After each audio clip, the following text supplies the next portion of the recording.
junto con saludarlo, dar las gracias al Padre Nicolás por su esfuerzo en impartir estas clases de catequesis online, a Crisóstomo que lo ha hecho también muy bien, que ha estado siempre trabajando. Saludos también a María Juliana por ahí, nuestra querida colaboradora, y a cada uno de ustedes por su formación. Usted sabe que la catequesis significa propalar, significa gritar, anunciar a alta voz la catequesis, ¿ya? Y la catequesis no se centra solo para recibir un sacramento. La catequesis es algo que debe acompañar toda la vida de la persona humana, la formación en la fe, la formación en la gracia, el conocimiento de Dios, conocimiento de la iglesia. Es algo que acompaña para todo. Y acá nosotros hemos organizado esto pensando en los que se están preparando para bautizarse, para crismarse, en los recientemente bautizados, los que se han crismado recientemente, y pensando también en los hijos de nuestra iglesia que desean repasar su fe, que desean profundizar la fe. Es muy importante, ¿ah? Ahora, el conocimiento no es todo, sino lo principal es llegar a la vivencia, a la fe. Conocimiento es importante, pero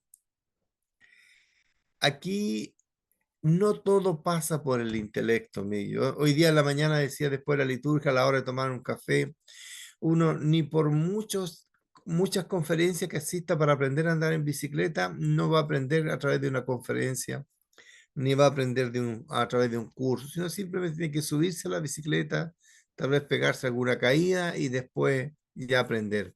Lo mismo el que quiere aprender a nadar. En nuestra iglesia el conocimiento y la experiencia de Dios tiene una clave litúrgica, tiene una clave comunitaria. Sí, yo entiendo, no todos están cerca de una iglesia. Para algunos sí, semanalmente, para otros de vez en cuando y para otro a veces una vez al año, dos veces al año, depende la distancia.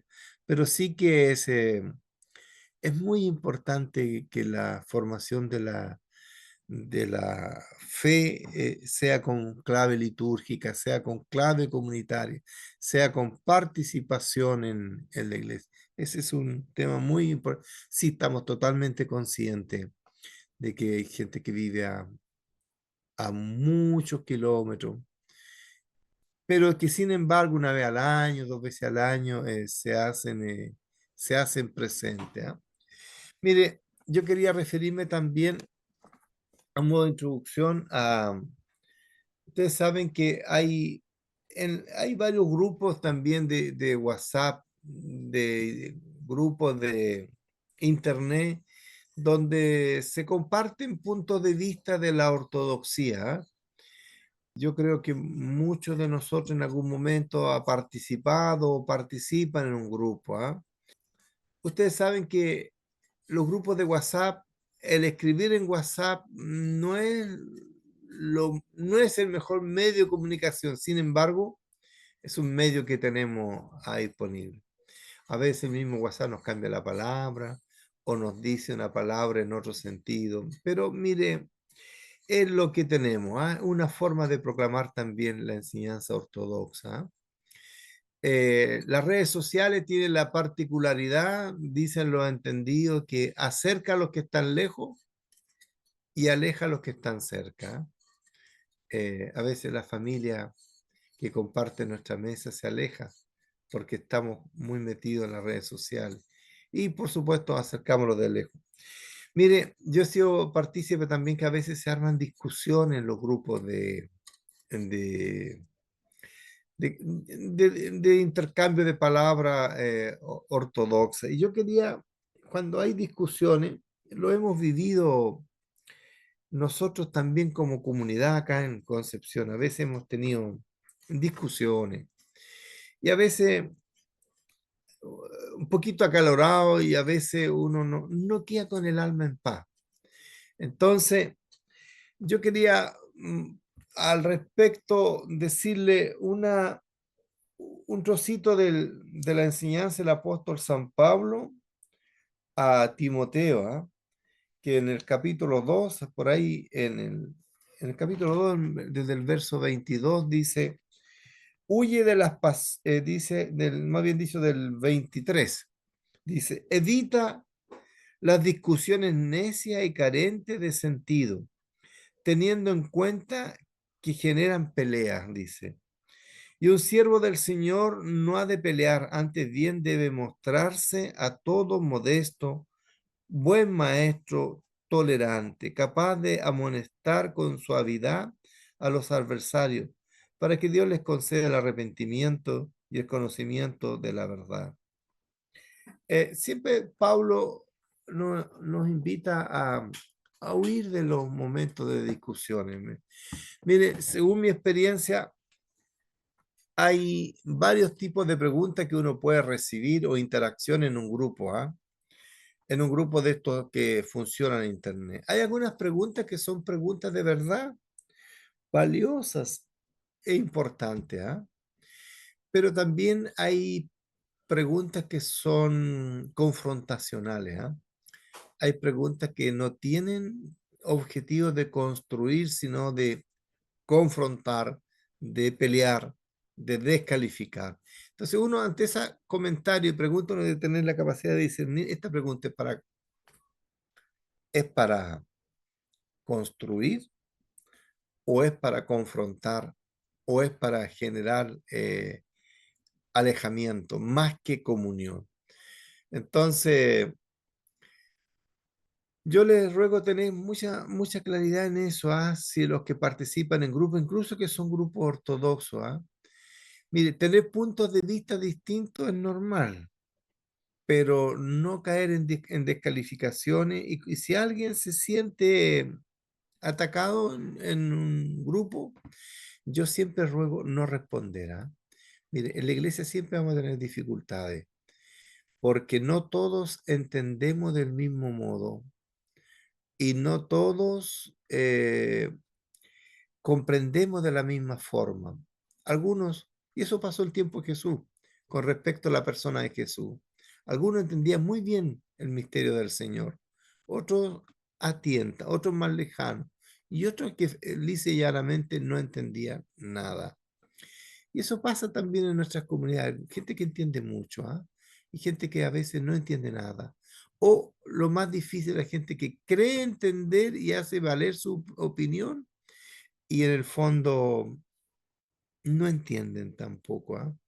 Yo sugiero que si se arma una discusión en algún momento en los grupos de las redes sociales, no responder, porque ahí hay una dinámica entre la defensa y el ataque, ¿ah? Si yo me defiendo, puedo correr el riesgo de que mi defensa pase a ser un ataque o pase a ser considerado por la otra parte con un ataque. Y cuando nos pasa a nosotros que tenemos que enseñar lo que es el mensaje del Señor, el mensaje de la iglesia, no somos nosotros la causa primera de esto, ¿ah? Nosotros estamos al servicio de, no somos la causa nosotros, entonces, para evitar toda discusión. Y por supuesto que en una exposición todos podemos cometer errores, ¿ah? En alguna expresión que no lo dijo en forma apropiada, en alguna frase que a lo mejor se interpretó distinta, ¿ah? Ustedes saben que la realidad de las comunicaciones en lenguaje humano es que el más del 60% no es verbal, es gestual. Y entonces cuando no tenemos esa parte de gestualidad, a veces las interpretaciones son distintas o diferentes. Y, y todos cometemos a veces algún error en la enseñanza. Yo les puedo contar alguna anécdota. Y esto es lo último, ¿ah? Estaba en una parroquia en mis primeros años de sacerdocio, una parroquia muy popular, y llegó Jueves Santo. Y obviamente tenía que hablar de la última cena y después de la entrada de Jesús a Jerusalén. Entonces yo dije, y entró Jesús montado por un asno. Nadie me dijo nada, solo que yo después quedé pensando, a ver, ¿Jesús entró montado por un asno o entró montando un asno? O sea, ¿era el asno que llevaba a Jesús o Jesús llevaba al hombro el asno? Mire, parece como ridículo, parece como gracioso, pero a veces hay situaciones que uno quiere enseñar o no puede. O como una persona extranjera que en Chile, un sacerdote extranjero, hablaba también de María, caso de la mujer que fue sorprendida en adulterio y el Señor le dice, anda y no peques más. Y él quiso traducir desde su idioma al español, entonces le dijo, anda y peca no más. ¿Me entiende? Mire, qué fácil es crear un conflicto. Entonces, un llamado a escuchar con mucha caridad, opinar con mucha caridad y misericordia, sabiendo que este medio que tenemos, un medio maravillosamente a nuestro alcance, con las limitaciones propias del lenguaje y la comunicación. Bienvenido a la clase, ¿eh? A la enseñanza de hoy día. Gracias, padre, por su introducción. Bueno, yo solamente quisiera añadir una anécdota que también le pasó a usted, que, que yo la encuentro genial. Y siempre que la Sí. cuento me río mucho, que estaba usted con su gracia Gabriel, de bendita memoria, Ah, y estaba la presbítera Brenda leyendo la la epístola, lectura en San la Nicolás. lectura, en San Nicolás.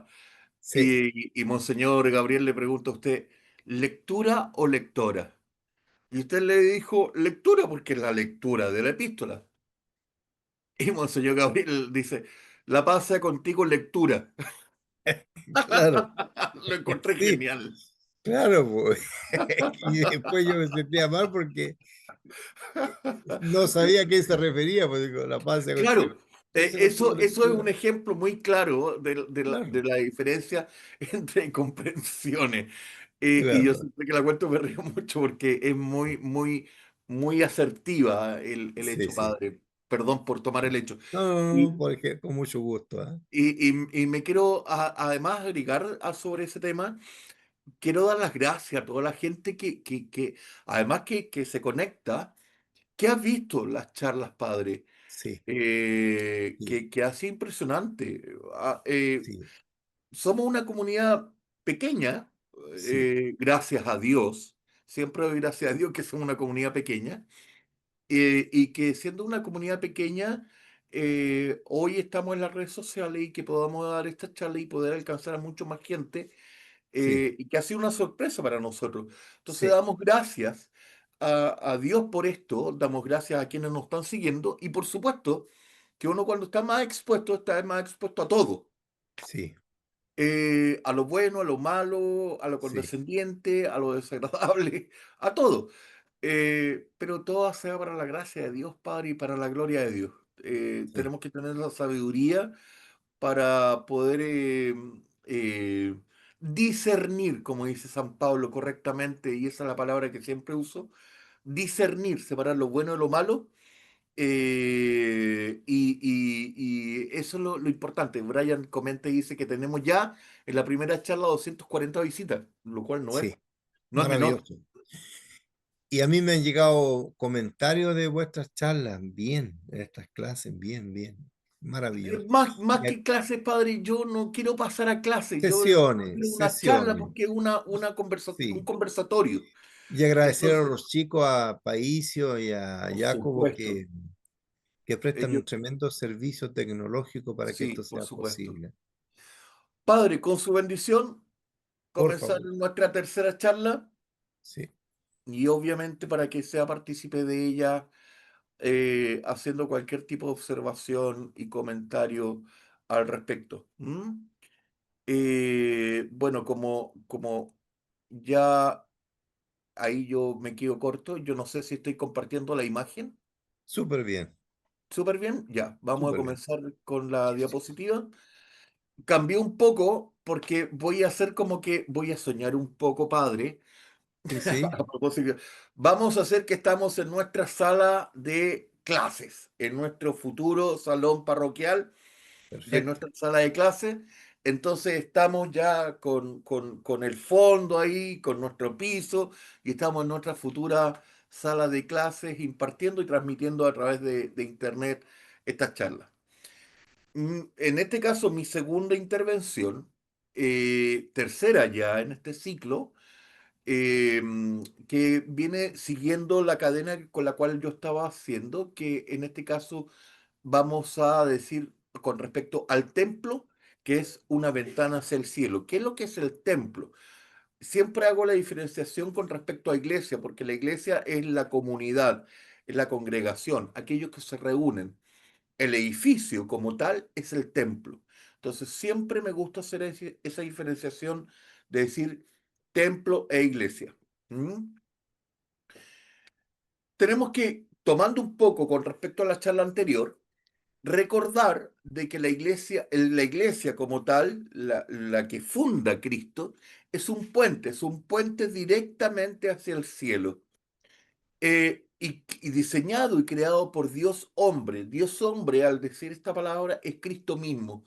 Él diseña y crea esta iglesia y la crea para ser el soporte, el custodio de toda la gracia divina en la tierra, aquella que va a ser custodiado los dones de quién, del Espíritu Santo, que van a ser quien va a entregar esta gracia, estos misterios, estos sacramentos hacia el hombre.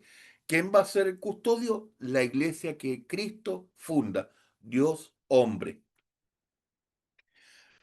Retomando también, como comentábamos en la charla anterior, el nacimiento de la iglesia es el día, la iglesia lo compone así y dentro de la ortodoxia se sostiene que el nacimiento de la iglesia es durante o se celebra durante la fiesta de Pentecostés. ¿Por qué? Porque es el cumplimiento de la promesa de Cristo a través del Espíritu Santo. A través en la lectura de Hechos, capítulo 2 versículos 2 al 4 vemos no lo voy a leer, pero vemos directamente el hecho del descendimiento del Espíritu Santo el día de Pentecostés. En este hecho circunstancial y puntual, se considera el nacimiento de la iglesia como tal, la formación inclusive de las primeras iglesias. Recordemos que después del descendimiento del Espíritu Santo, San Pedro da un discurso y dicen que en Jerusalén se bautizaron 3.000 personas aproximadamente en ese mismo instante. Entonces hay 3.000 personas que se hicieron cristianas como tal. Entonces, nosotros con 7 bautismos ya estamos felices. Imagínense 3.000 personas bautizadas. Entonces, eso da para fundar muchas comunidades a lo largo de todo el territorio. ¿Por qué? Porque tomémonos de lo que yo digo, de lo que yo aprecio, que este humilde diácono, humilde en sentido eh, eh, prerrogativo, diciendo yo mismo, de que una comunidad no debiera tener más de 50 personas, feligreses, 70 personas, porque a mí me gusta que el sacerdote sepa de quién estamos hablando, de quiénes son las personas, que si van a comulgar los conozca y les diga su nombre. Y si llega alguien que no es ortodoxo, que no conoce, le diga, tú no eres ortodoxo, ¿de dónde vienes? ¿Quién eres? Etcétera. Entonces, una comunidad de más personas, de 3.000, ya es un poco complejo el manejo, ¿no? Entonces, eh, creo que desde ese punto que comenta el libro de los Hechos, se empiezan a fundar nuevas comunidades. Es ahí el hecho muy importante. Recordando también la charla anterior, hablar de la Iglesia Católica y recordando lo que dice San Ignacio de Antioquía, donde quiera que aparece el obispo o está el obispo, está también la iglesia o ahí está la congregación o también el pueblo. Así como donde quiera que esté Cristo, allí está la Iglesia Católica. Ya habíamos hablado de lo que significaba la palabra católica, que significa dentro del griego antiguo la Iglesia completa, íntegra, y por ende Cristo está completo y así se proyecta a todos los creyentes en la verdad, ¿no es cierto? Eso era lo que hablamos en la charla anterior. Lo principal dentro de la iglesia es, dentro de todos los sacramentos que custodia la iglesia, está el principal de todos. Si bien es cierto, todos podemos hablar de 7 sacramentos y otros algunos más que según la iglesia también considera, según la tradición, como sacramentos, que lo vamos a ver un poco más adelante. El principal de todos es la Santa Liturgia o la Divina Liturgia, que viene del griego liturgia. Lamentablemente Rodrigo no está, para que me corrija el griego, que viene del laos griego, que significa pueblo, y ergón, que significa trabajo u obra. Por ende, la liturgia es la obra común del pueblo, la obra común del pueblo. Donde dos o tres se reúnan en mi nombre, allí yo estoy en medio de ellos, dice Cristo en el Evangelio de San Mateo, capítulo 18, versículo 20. Por ende, dentro de la Iglesia Ortodoxa, ¿un sacerdote puede hacer liturgia solo? No puede. ¿Por qué? Porque es una obra comunitaria, es una obra común, es todo este sacramento, que es el más importante, debe ser entre dos o más reunidos en la divina liturgia. Un bautismo, ¿se puede hacer el sacerdote solo? No. Un matrimonio, tampoco. Una crismación, tampoco. Todo sacramento debe ser de dos o más, porque es una obra común. Toda, dentro inclusive de lo que se habla, que todo sacramento es una liturgia. Ojo con aquello. Todo sacramento es una obra común, una obra comunitaria. Y el pináculo de todo esto es la divina liturgia. ¿Por qué divina? Porque podemos vivir, sentir, degustar, consumir, si se puede decir así mismo, el cuerpo y sangre de nuestro Señor y Salvador Jesucristo. Recuerdo lo que decía San Pablo en 1 Corintios, que aquel que consuma de la copa sin discernir que está consumiendo cuerpo y sangre de Cristo, condenación toma para sí.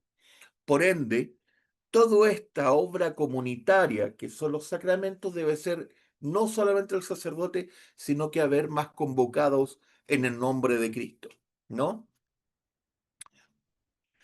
Ahora bien, la Iglesia ortodoxa dice que hay 7 sacramentos. ¿De dónde sale este famoso número de 7 sacramentos? La práctica, porque antiguamente, como yo había mencionado anteriormente, la Iglesia ortodoxa dentro de su origen no contaba los sacramentos, simplemente los hacía. Pero a contar del concilio, también conocido como el Sínodo de Belén de 1672, se articula la práctica de decir que son 7 los sacramentos. ¿Mm?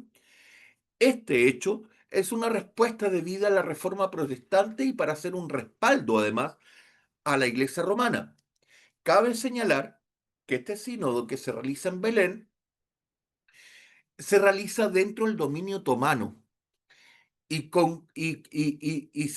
se reúnen principalmente las iglesias que están bajo el dominio otomano durante el siglo XVII. Si bien es cierto, por ejemplo, en la iglesia de Moscú firma después un acta reconociendo los sacramentos, también dentro de la iglesia de Moscú o dentro de las tradiciones eslavas queda la sensación de que también hay otro tipo de sacramentos fuera de este número de 7 sacramentos, que la iglesia oficialmente los cataloga así. Existe una corriente. Entonces, ¿podríamos decir que son 7? Sí, por supuesto, son 7. Pero también, si a mí me preguntan, y es mi opinión, yo diría que también existen otros sacramentos y que los podemos analizar o los puedo comentar para que ustedes los puedan pensar de que también podrían ser considerados adicionalmente a los 7 sacramentos que se establecen a contar de 1672. Existen otro tipo de sacramentos que también podrían serlos. o podrían considerarse como tal. La práctica más antigua y más tradicional de la Iglesia Ortodoxa es considerar todo en la Iglesia como un sacramental o como un oficio místico. Todo lo que reúne a la Iglesia es un oficio sacramental, ya que la acción del Espíritu Santo no podría limitarse al número 7. Entonces, dentro de la Iglesia primitiva, todo lo que reunía y se hacía en nombre del Espíritu Santo era un sacramento. He ahí el punto circunstancial. Desde 1672 se empiezan a catalogar 7 sacramentos. Para la iglesia primitiva, todo lo que se hacía en nombre del Espíritu Santo o convocando al Espíritu Santo o invocando al Espíritu Santo tenía la categoría sacramental o misteriosa o mística, sin respuesta para el ser humano. Desde 1672, ¿cuáles son los sacramentos que evidencia la Iglesia Ortodoxa o estos santos misterios? El bautismo, la crismación, voy a tirar un poco la ventana, la Eucaristía, el arrepentimiento, la coronación, que es el matrimonio, el orden sagrado y la unción de los enfermos. Los vamos a ver rápidamente, después podemos enviar el link para que ustedes vayan a la fuente bíblica y lo puedan ver, no los vamos a leer ahora. Podemos hablar del bautismo y citar la fuente bíblica para que ustedes después puedan buscarlo y confirmar que es ahí el hecho puntual donde se está citando aquel sacramento. El bautismo, ¿ah?, con sus fuentes bíblicas, el santo crisma, que es aquel aceite que se realiza y se crea en las iglesias autónomas para luego hacerlas llegar a sus parroquias, la fuente bíblica, la Eucaristía, la institución de la Eucaristía, el matrimonio, que también nosotros le llamamos coronación, que el rito se llama así, rito de coronación, más que matrimonio. El matrimonio, recordemos que es una palabra latina que significa el cuidado del útero, el cuidado de la matriz. ¿Ah? Voy a salirme un poco de la explicación. El matrimonio, el cuidado de la matriz. ¿Por qué? Porque antiguamente los soldados romanos iban a la guerra y dejaban a las mujeres que estaban embarazadas, las dejaban y podía morir el soldado, ¿no es cierto? Y el imperio no se hacía cargo de aquello. Entonces se firmaba un documento, un contrato, bajo el reconocimiento de que aquella mujer era su mujer y que el hijo que ha de nacer, el imperio debía cuidarlo porque era su descendiente.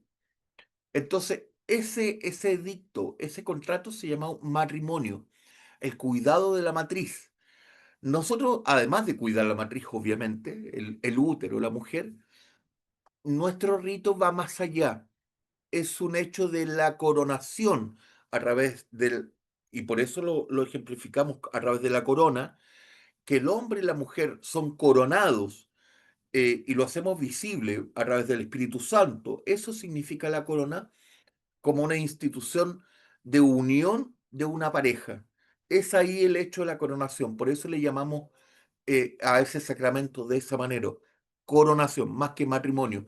Para nosotros no son contrayentes, no están firmando un contrato, sino que es un sacramento, es donde el Espíritu Santo interviene directamente, ¿no? Y ahí está la explicación bíblica o la fuente bíblica de este sacramento. El acto de penitencia, muchos le llaman confesión, a mí me gusta llamarlo, más que penitencia inclusive, mi opinión, llamarlo el acto de arrepentimiento. Las fuentes bíblicas, ¿por qué no confesión o arrepentimiento? Siempre pongo el mismo ejemplo. Porque, por ejemplo, una persona que comete un delito puede confesar el delito, puede confesar un asesinato, el crimen más atroz, pero uno después va al periodista y le pregunta, bueno, ¿y usted se arrepiente de lo que hizo? No, no me arrepiento, porque quizás lo volvería a hacer. Sin embargo, hay personas que han cometido un delito y se arrepienten el resto de sus días por el delito que cometieron. Entonces, he ahí el punto circunstancial. Uno se arrepiente o confiesa. Por eso a mí me gusta llamarlo más que confesión, que uno puede confesar un delito, pero es ahí el punto que a mí me hace más ruido, que es el hecho de la confesión, perdón, del arrepentimiento de lo que uno ha hecho. ¿M? Por eso a mí me gusta llamarlo de esa manera. eh, el acto de arrepentimiento o el sacramento de arrepentimiento. ¿M? La Santa Unción. Ahí están las fuentes bíblicas con respecto a la Santa Unción. ¿M? El orden sagrado, que son las órdenes mayores dentro del orden clerical, diaconado, sacerdocio y episcopado. Llegamos a esta parte donde decimos que, resumiendo, que de este mismo momento, podemos decir que de este mismo momento, desde el nacimiento, de nuestro nacimiento, hasta el momento de nuestra muerte, perdón, en lo bueno y en lo malo, en cada aspecto de la existencia terrenal de nuestra vida, la Iglesia nos da la vida eterna, la vida tal como Dios la creó, la salvó y la santificó para que así fuera. Este es el deseo y la intención de Cristo y el mismo propósito de su venida al mundo. Es por ello, podemos adicionar, que Cristo funda y crea la iglesia para ser el custodio de estos sacramentos, para que a través de nuestro nacimiento hasta el momento de nuestra muerte podamos alcanzar la meta del cristiano, la meta de todo cristiano. ¿Cuál es? La obtención del Espíritu Santo, la famosa feosis, que ya más adelante la podemos ver a través de las charlas de nuestro querido Crisóstomo, que la explica muy bien, o también conocida como la deificación. No llegar a ser dioses, sino que ser como Dios, o llegar a ser, ver la plenitud de Dios. ¿Mm? Como también San Juan Clímaco explica en su obra máxima llamada también el Clímax o la escalera de San Juan Clímaco, ¿no? En San Juan, el Evangelio de San Juan, capítulo 10 versículo 10 dice Cristo: yo he venido para que tengan vida y para que la tengan en abundancia. Entonces, los sacramentos de la iglesia nos da Cristo o nos regala Cristo mismo para que tengamos vida eterna y para que también la tengamos en sobreabundancia, para que pase más allá de esta propia vida, a través de ella llegar a la vida eterna. ¿M? Aquí vamos a llegar a un punto de lo que conversábamos delante. ¿Hay más sacramentos dentro de la iglesia? ¿Existen más? ¿Por qué pongo esta imagen? ¿M? Este me dio un gusto personal. A mí me gustó mucho la matemática, el famoso número Fibonacci, que es un número consecutivo, circunstancial y que va rotando y se va repitiendo y se va repitiendo. Y según algunos científicos se representa mucho en la naturaleza, inclusive desde lo más micro hasta lo macro, hasta el universo pleno. También alguien le ha llamado, o algunos científicos lo han llamado como la firma de Dios. Por eso lo coloqué. ¿M? El famoso número Fibonacci. Bueno, en la iglesia, ¿pueden haber más sacramentos? Claro, podría haber más sacramentos, además de los 7 sacramentos, podrían haber más. ¿Sería esto, como yo lo dije anteriormente, una herejía? No, yo personalmente no lo llamaría una herejía. ¿Por qué? Porque también está presente el Espíritu Santo, según la doctrina de la iglesia primitiva.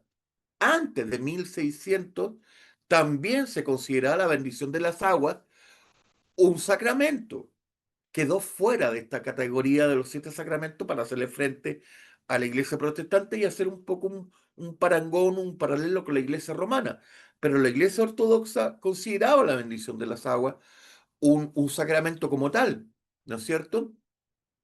La orden monacal, que está fuera de las órdenes sacerdotales o las órdenes clericales, también se le considera dentro de muchas iglesias un sacramento. También se considera que está presente ahí mismo el Espíritu Santo dentro de la ordenación de unos monjes. Entonces, es una herejía poder decir que la orden monacal también es un sacramento? Yo, este humilde diácono, diría que no, porque también está presente el Espíritu Santo. Nosotros hace poco, hace un par de semanas atrás, vivimos una experiencia que es única en nuestras vidas. Yo creo que va a ser la única vez que la voy a poder ver y la he visto, que fue la consagración de nuestra iglesia, donde se pide la presencia del Espíritu Santo. Se bendice la iglesia y el templo con Santo Mirón y cada ícono de la iglesia con Santo Mirón. No está considerado entre los 7 sacramentos, pero vamos a decir que ese no es un sacramento. Para mí lo es, para mí lo es. ¿Estoy cometiendo una blasfemia o una herejía? Catalóguenlo como ustedes quieran. Pero para mí, sinceramente, se puede considerar un sacramento la bendición de un templo, porque estamos pidiendo la presencia del Espíritu Santo y que el Espíritu Santo descienda sobre todos aquellos quienes estuvimos presentes aquel día en ese sacramento y en esa bendición puntual. Entonces, nos salimos de los 7 sacramentos, no está considerada la bendición de un templo. ¿Estoy cometiendo una herejía? No lo sé. Catalóguenlo, lapídenme, ustedes vean cómo quieran hacerlo. Pero mi opinión es que creo que también debiera considerarse ese hecho dentro de la categoría de los santos misterios de Dios. ¿No es cierto? Voy a entrar un poco al chat porque hay 5 preguntas o 5 observaciones. Comentan sobre la tonsura monacal. Bueno, ya lo estábamos viendo, querido Joshua. Otros tipos de sacramentos dentro de la misma iglesia ortodoxa, sí, Eric, ya lo estamos comentando. ¿El PPT lo pueden compartir? Sí, Eric, después lo podemos compartir, pierde cuidado.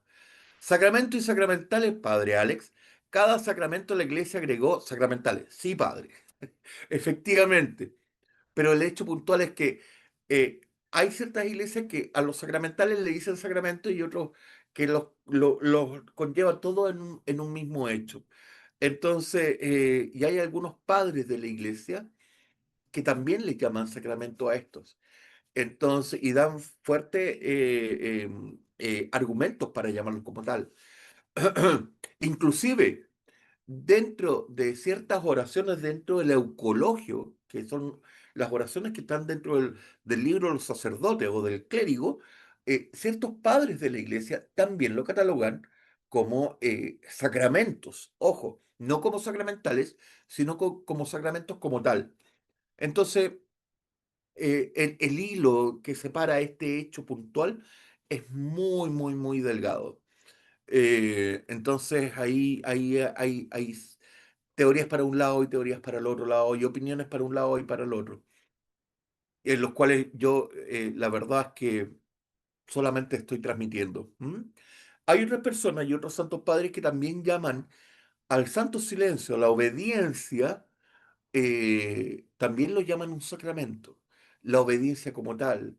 No el santo silencio en la iglesia, que es un orden, es un llamado al orden, sino que el santo silencio dentro de la obediencia monacal. ¿Ah? Lo consideran ellos y algunos padres de la iglesia también lo consideran un sacramento.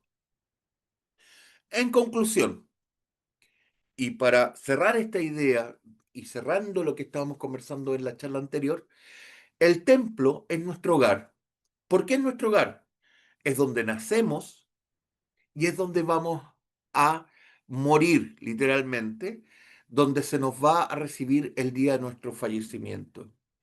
Es donde somos presentados, como el domingo pasado nuestro querido hermano Isaac presentó a su hija María y Carlita, su señora, presentaron a su bella hija María a los 40 días de nacida, gracias a Dios, sanita, y donde todos nosotros el día de mañana vamos a tener que estar siendo despedidos en esta vida terrena para entrar al reino de los cielos si Dios así lo permite, ¿no? Entonces, el templo es nuestro hogar. Vamos a entrar al hecho del templo como tal. Vamos a entrar a la explicación del templo y por qué tenemos templo y de dónde viene tener un templo. Esto queda establecido a través de Dios mismo, cuando le entrega la enseñanza, más que la enseñanza, la orden a Moisés de que debiera crear un templo para cobijar la presencia divina en ese templo.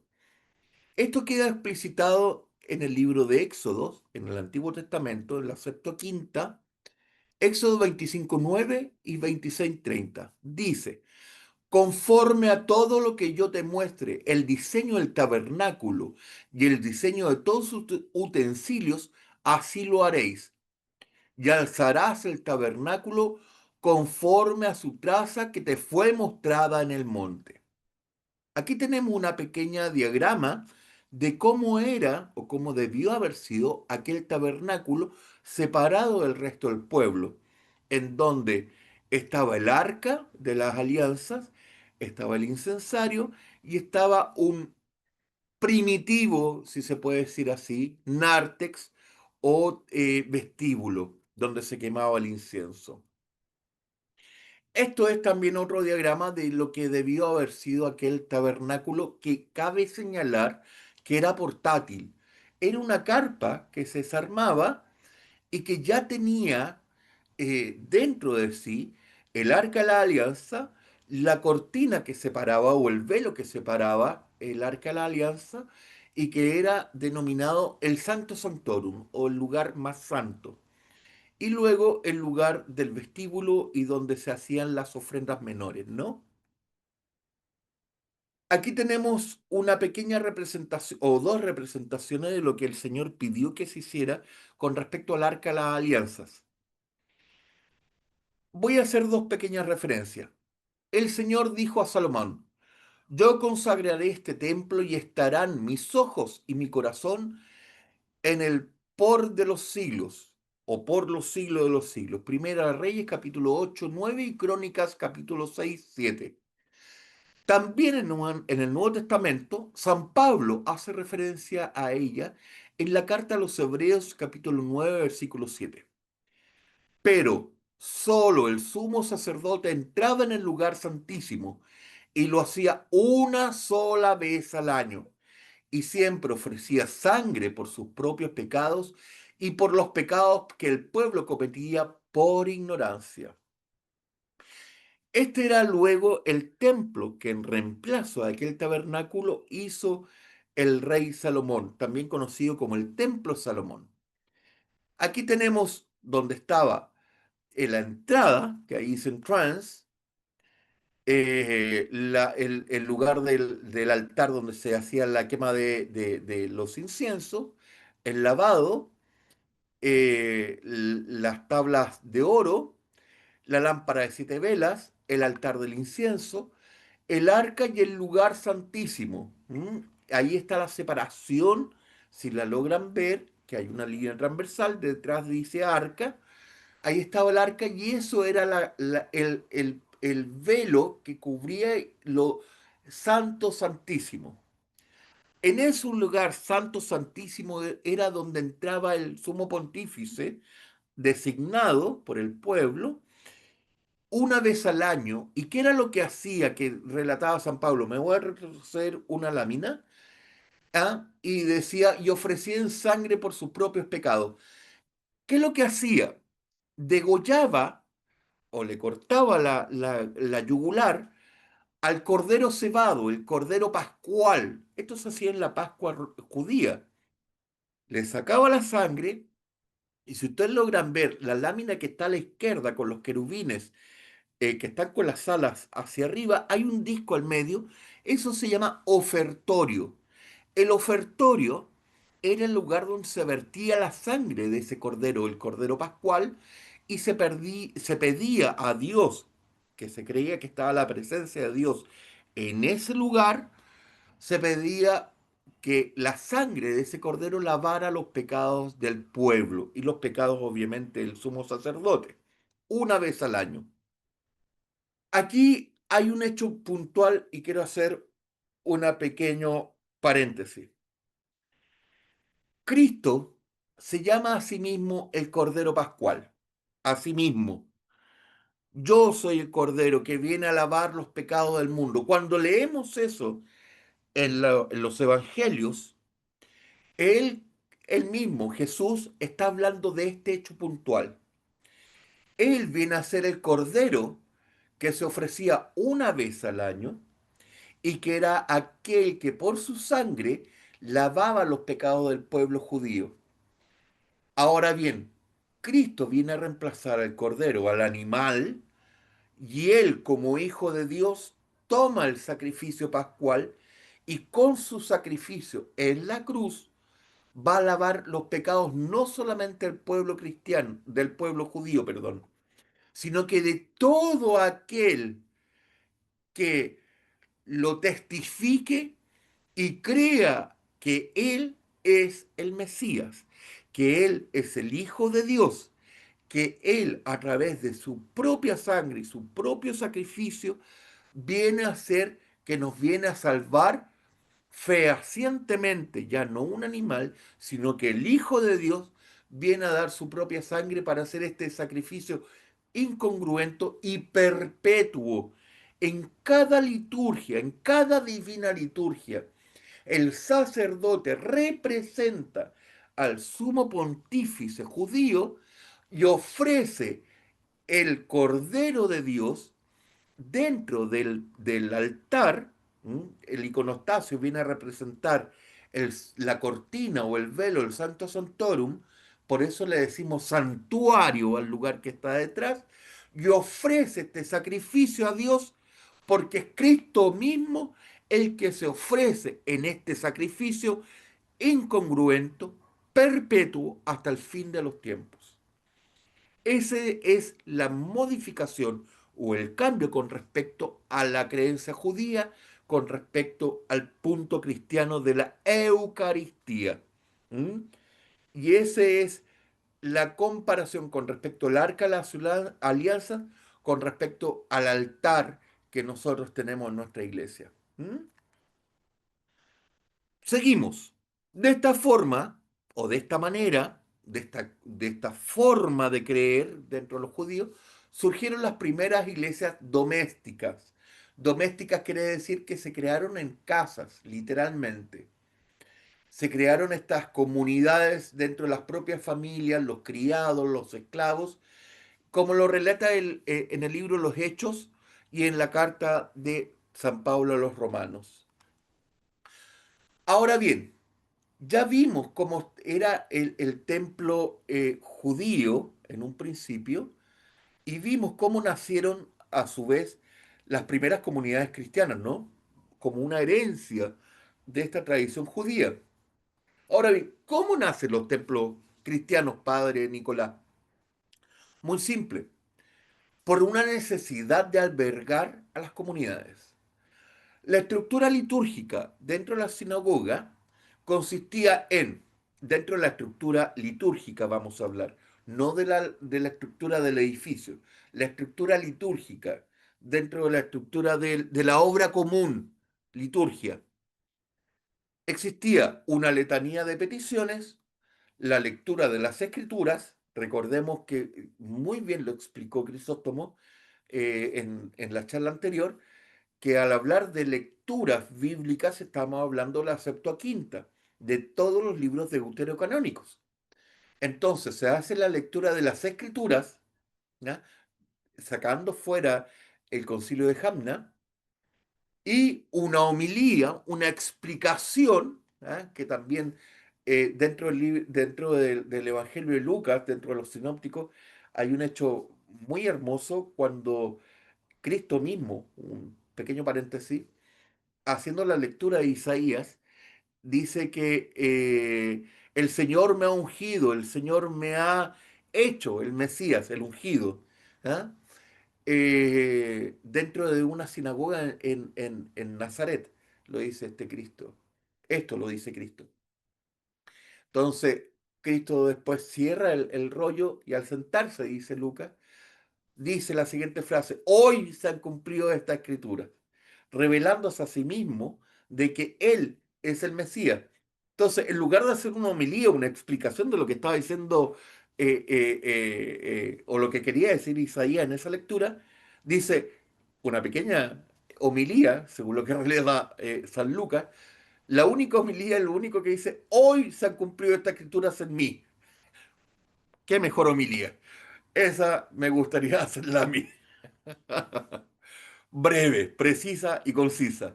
Esa era la homilía que se hacía, una explicación de la Sagrada Escritura en ese instante. Estoy haciendo un chiste, no se lo tomen en serio. Y luego venía la bendición final con respecto y las alabanzas dentro de la tradición judía. De esta misma manera, se constituyó el núcleo del culto cristiano, de esta misma forma. Se le añaden, antes de la bendición final, el centro del servicio, que para nosotros es la Eucaristía, o sea, vale decir, el consumir y la comunión, común unión, que todos estamos unidos en un mismo punto. ¿Cuál? Cuerpo y sangre de Cristo. Por eso se llama comunión, común unión. Todos somos hermanos, todos compartimos. Por eso se llama comunión. ¿Ah? Entonces viene la Eucaristía o acción de gracias. La transmutación del cuerpo y sangre de Cristo. Pan en cordero, cuerpo, el vino en sangre. Así como las sinagogas, perdón, me adelanté un par de... Así como las sinagogas se orientan hacia el templo de Jerusalén, las iglesias ortodoxas o la iglesia en un principio se orientarán al Jerusalén celestial, o sea, vale decir al oriente, donde sale el sol, que es el lugar desde donde vendrá el Mesías, es el lugar de donde proviene la luz. Es por esto que hasta el día de hoy nuestras iglesias ortodoxas son construidas mirando hacia oriente.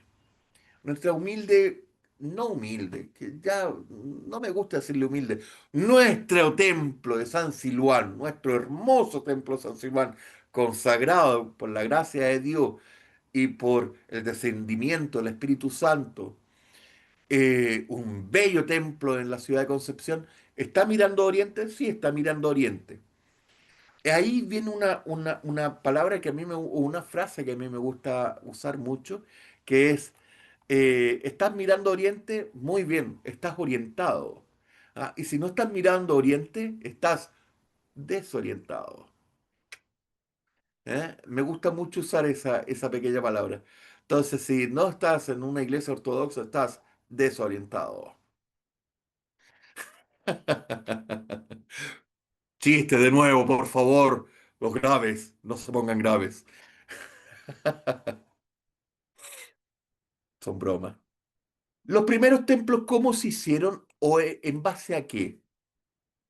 Los cristianos teníamos en aquel instante los edificios que teníamos al alcance, que teníamos como inspiración. Entonces, los primeros templos se hicieron en base a a los grandes templos legales o los templos que existían dentro de la Grecia o dentro del Imperio Romano, que eran las basílicas. De esa forma fueron construidas las primeras iglesias. Del griego basilike, que significa real o regia, o dentro del Imperio Romano, que eran los edificios gubernamentales. Entonces, las iglesias, las primeras iglesias, tuvieron forma de basílica. Entonces, aquí tenemos un pequeño plano de cómo debieran haber sido los primeros templos, que hasta el día de hoy lo podemos observar, si alguno tiene la dicha, la bendición, como nuestro querido padre Alex Aedo, que tuvo la bendición hasta de oficiar en la Basílica de la Natividad de Belén. Él puede dar testimonio que es una basílica, es un edificio largo, largo, largo, largo, con columnas a los costados, pero es un edificio muy largo, que tiene el principio griego de un edificio legal, ¿ah? Que era un edificio real. Por eso se le llama basílica. Y ahí tenemos el diagrama a la izquierda de lo que es actualmente la Basílica de la Natividad. Por el costado derecho, yo no he ido, pero sí he visto videos, y he visto diagramas, etcétera. Al costado izquierdo, de donde está el iconostasio, uno puede entrar a la gruta donde señala el punto del nacimiento de nuestro Señor y Salvador Jesucristo. Y subiendo hacia el costado, también izquierdo, hacia un poquitito más arriba, hay un pequeño altar donde están las reliquias de los santos inocentes, de los niños que murieron durante la matanza de Herodes, que dieron testimonio del nacimiento de Cristo. Y están sus huesitos y arenita y tienen 2000 años de antigüedad, esos huesitos ahí, y los monjes los custodian con mucha devoción aún. ¿Mm? Esa es la Basílica de la Natividad que yo les hacía referencia, que nuestro querido padre, mi querido padre espiritual, ha oficiado liturgia allí. Y esa es la gruta a mano derecha que yo les comentaba que está descendiendo por la derecha del iconostasio. Uno desciende y en ese lugar, inclusive en esa pequeña gruta, que es un habitáculo muy pequeño, también se realizan liturgias. Es no chistoso, sino que es muy anecdótico ver la liturgia porque es un lugar muy estrecho. Hay videos en YouTube, si los pueden buscar, no se aprecia donde se hace la pequeña entrada y se hace la pequeña entrada como así como permiso, permiso, voy con el cáliz y la patena, permiso, permiso, y haciendo el sacerdote la entrada y toda la gente muy aglutinada en ese pequeño espacio, pero se hacen liturgias allí y se usa ese pequeño altar que está ahí, que ustedes logran apreciar, como altar de procomedia y como altar mayor. ¿Mm? A continuación, para los arquitectos de la época de Constantino, de San Constantino, el emperador, se produce un gran cambio. El gran cambio de este gran edificio largo, largo, largo, largo, interminable, se produce el cambio hacia un edificio cuadrado, no rectangular, en donde se eliminan las columnas y en lugar de tener un techo triangular, hay un domo que lo cubre todo. Aquí yo participé en una charla de un gran maestro, iconógrafo chileno, el sábado pasado, y aprendí algo. Como decía el padre Alex al principio, uno nunca termina de aprender, nunca. Y aquel erudito que crea saberlo todo y que quiera reprender a otro, yo humildemente voy a hacer una confesión, no lo sabía. Este maestro explicaba de por qué se hizo este cuadrado o este templo cuadrado y se le puso este domo esférico sobre la iglesia. Porque lo cuadrado representa al cronos, al tiempo humano, al tiempo de la persona, al tiempo humano, al tiempo de la tierra. ¿M?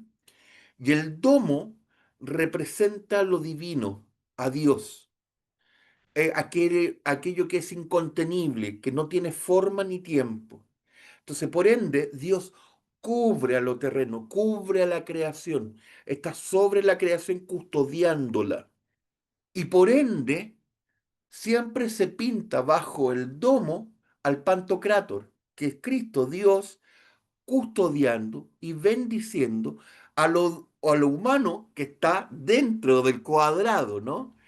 Entonces, por ende, se pinta o se escribe, iconografía, se escribe al Pantocrátor, porque está debajo de este gran domo que representa lo divino, lo esférico, lo sin tiempo, que está descendiendo sobre el humano y está entregando su bendición a aquellos que estamos dentro del cuadrado terrenal. Yo no lo sabía. Yo siempre me había quedado con que el domo representaba el vientre de María y que dentro del vientre de María estábamos cobijados nosotros y nacíamos hacia la plenitud de la eternidad, pero nunca me lo habían explicado de aquella forma tan teológica y tan hermosa como lo explicó este maestro iconógrafo chileno, gran iconógrafo, mi querido Juan Echeñique. Si lo veo, lo quiero mucho, un gran maestro, humilde a rabiar.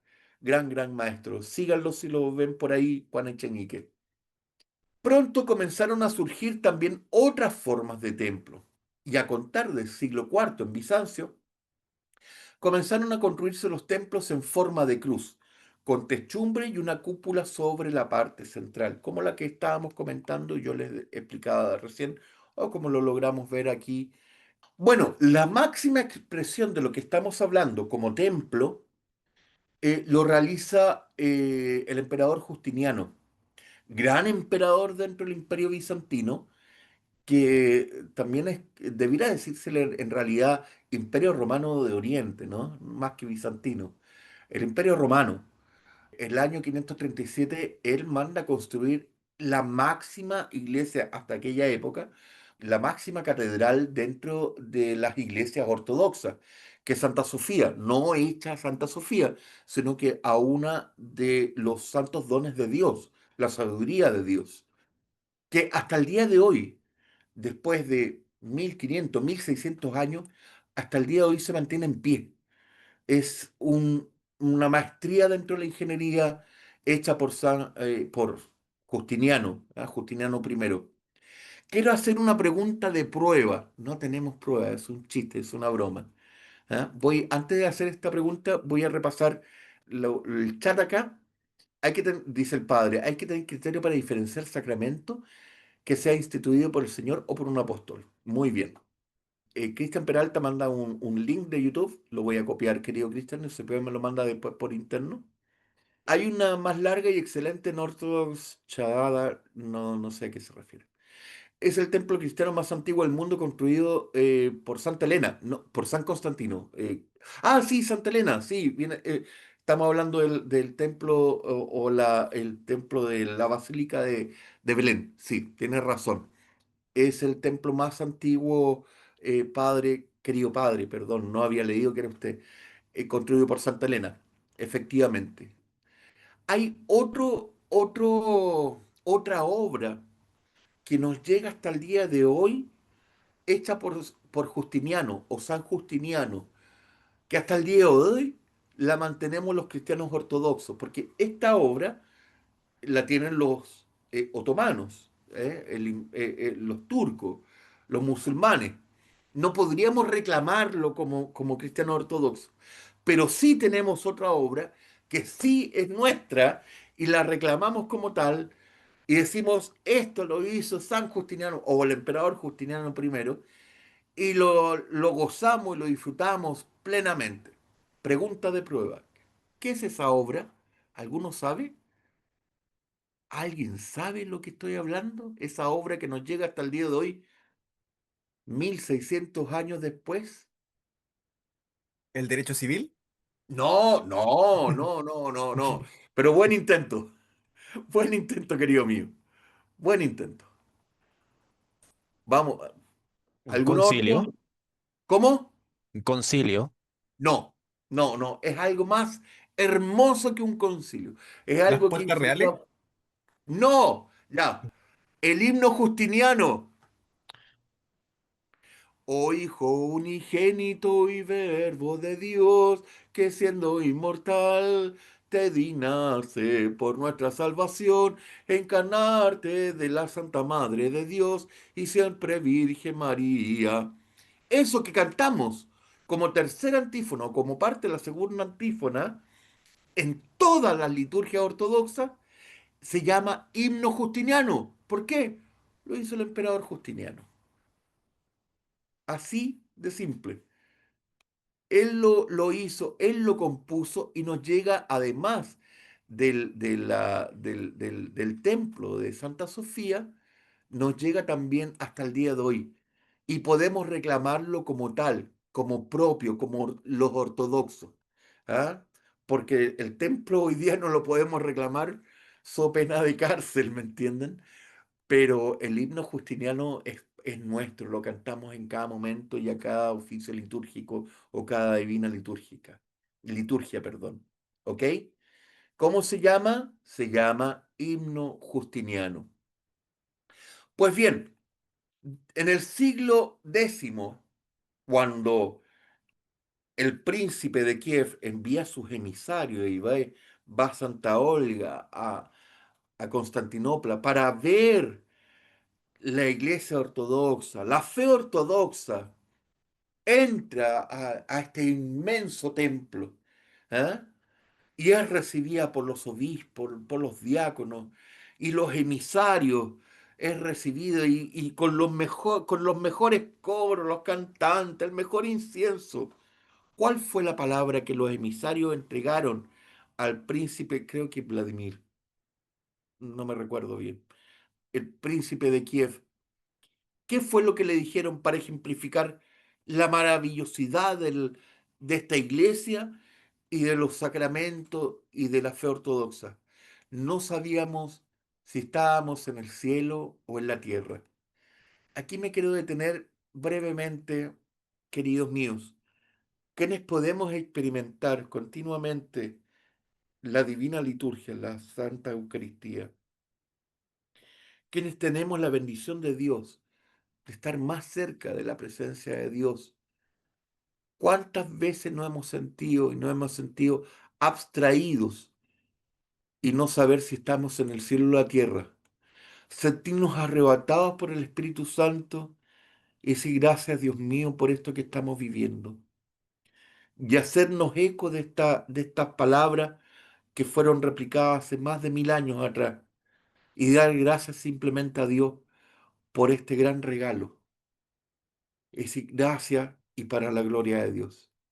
Sentirnos conmovidos hasta las lágrimas y sentir la presencia y que el Espíritu Santo ha tocado brevemente nuestro corazón y sentir por un minuto, no una feocis, sino que una epifanía, una pequeña revelación de Dios. Eso es lo hermoso de nuestra fe. Eso es lo bellísimo. Hasta en una comunidad muy humilde, en Grecia, en el sur de Chile, en el campo, o una catedral majestuosa como la que se va a consagrar en Bucarest este domingo, la más grande en todo el mundo a lo largo de toda la historia de los 2000 años del cristianismo. En todos los lugares está presente el Espíritu Santo y podemos decir fehacientemente que en un momento de nuestra vida no sabíamos si estábamos en el cielo o en la tierra. He ahí el punto circunstancial de este hecho, queridos hermanos y hermanas mías, queridos míos. ¿Mm? Aquí vamos a reflejar un poco acerca de la estructura y arquitectura de la Iglesia Ortodoxa. Aquí podemos ver una iglesia rusa y una iglesia rumana. Padre, ¿por qué la iglesia rusa no tiene cúpula redonda? Me pueden preguntar por un hecho. Les voy a dar la explicación teológica, la explicación teológica con respecto a esto. Lo que pasa es que las cúpulas, queridos míos, y las torres, representan a las velas. Y la cúpula representa la flama de la vela que está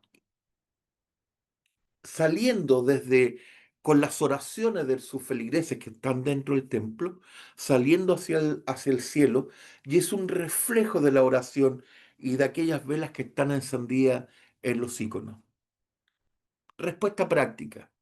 Lo que pasa es que nieva tanto que las cúpulas no pueden sostener el peso de la nieve, por ende se hacen este tipo de cúpulas para que la nieve caiga en sus costados y no se acumule, sino la cúpula se cae.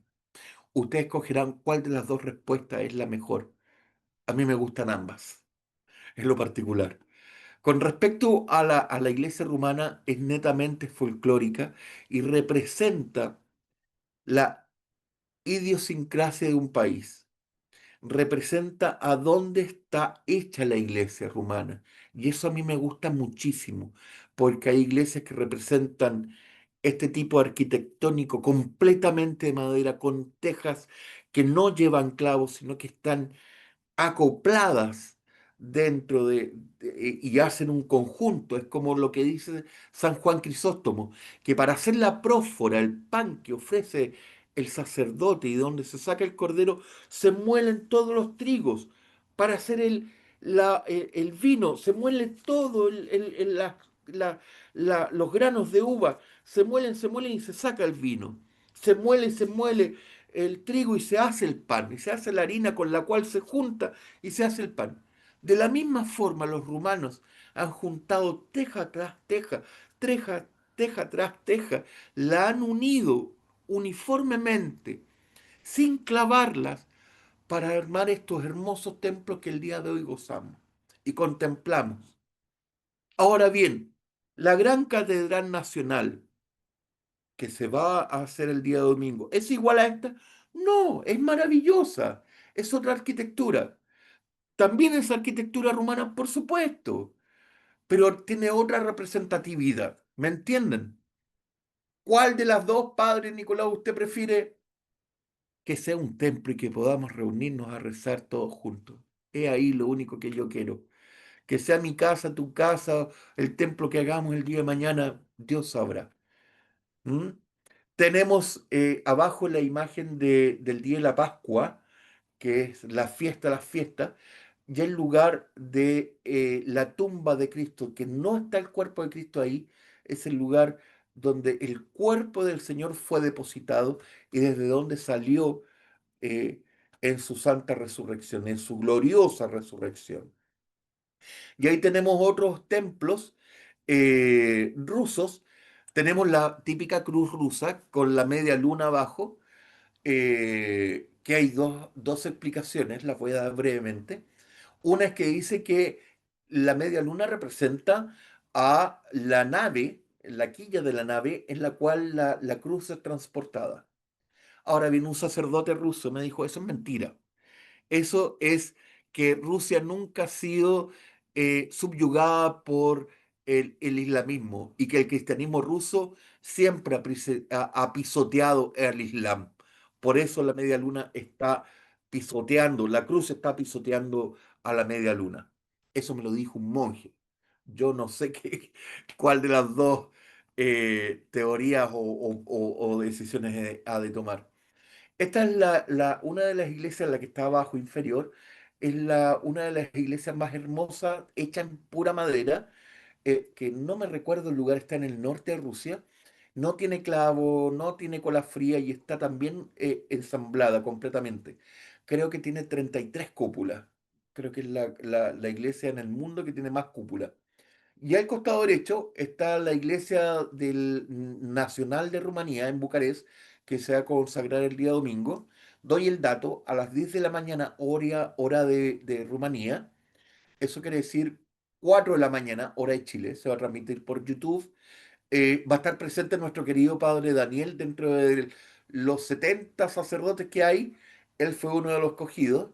Así que si lo ven en un cameo, yo voy a tratar de ver la consagración a las 4 de la mañana. Voy a estar en Concepción, pero voy a tratar de despertarme a esa hora para poder contemplar la consagración de nuestro templo y nuestra catedral en Bucarest. Dios nos dé vida para algún día poder visitarla y estar concelebrando ahí junto a todos los sacerdotes de la catedral.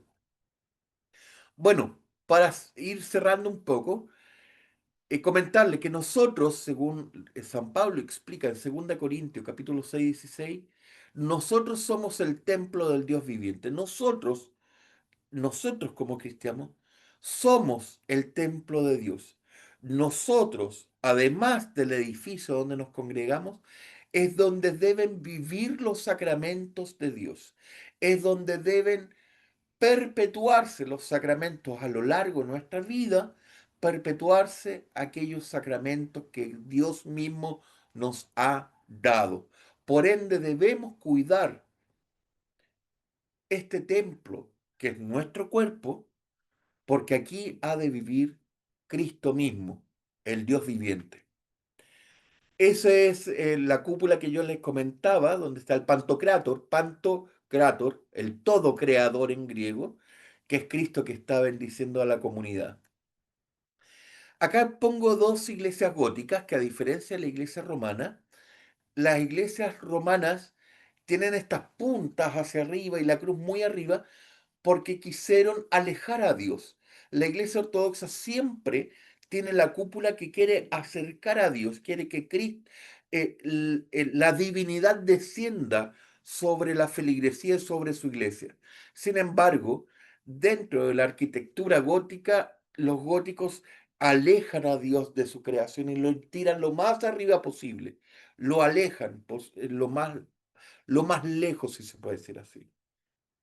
Cristo, dice, reúne todas las cosas en sí mismo, tanto en el cielo como en la tierra, Efesios 1:10, y que en Él somos todos llenos de la plenitud total de Dios, Efesios 3:19.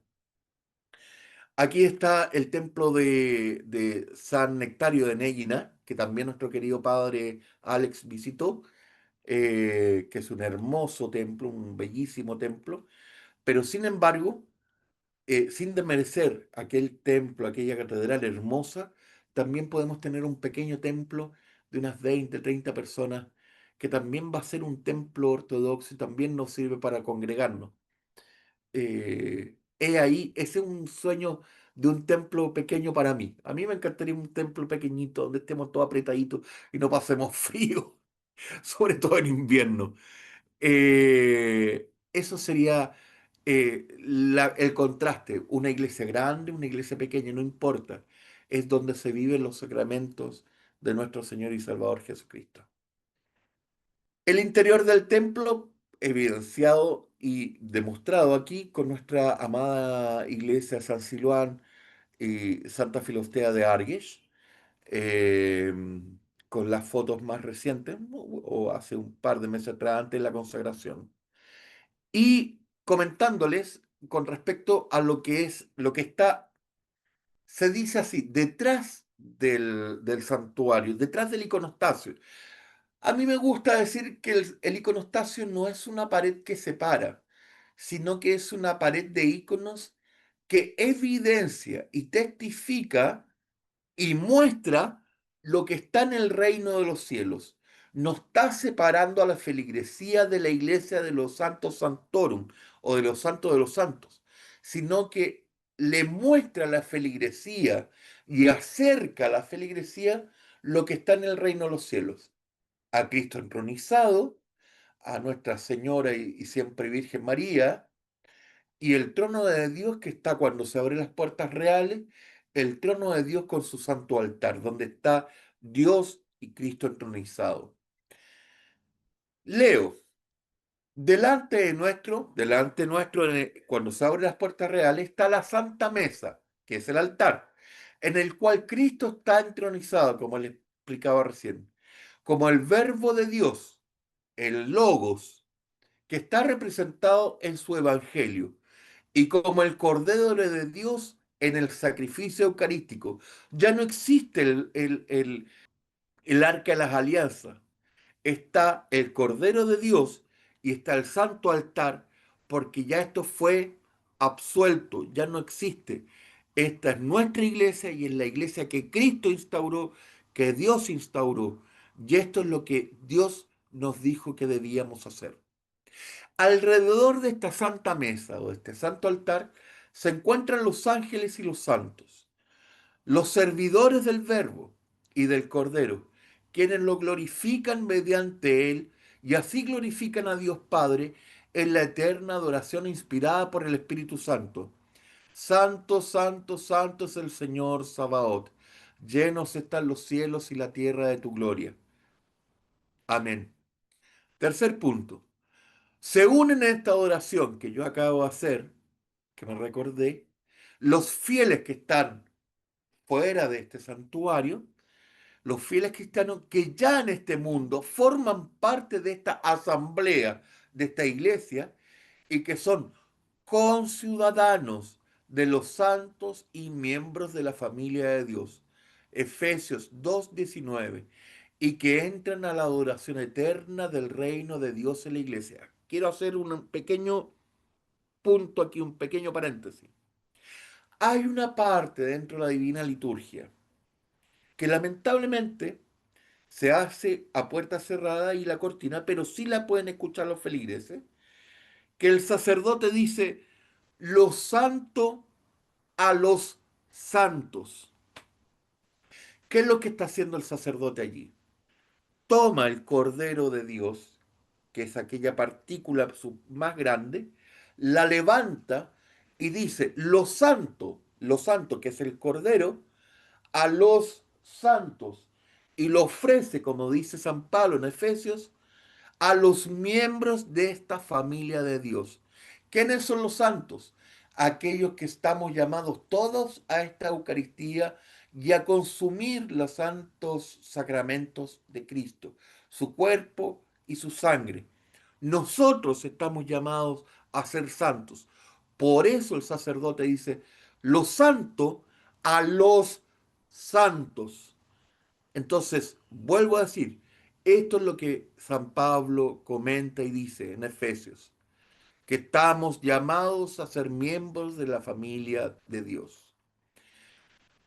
Concluyendo, las partes del templo ortodoxo, así de acuerdo a la concepción ortodoxa, la parte uno, que es la entrada, es el vestíbulo o el nártex. La 2 es la nave. ¿Por qué se le llama nave? Que es el lugar del templo que se entiende o donde se congrega la asamblea.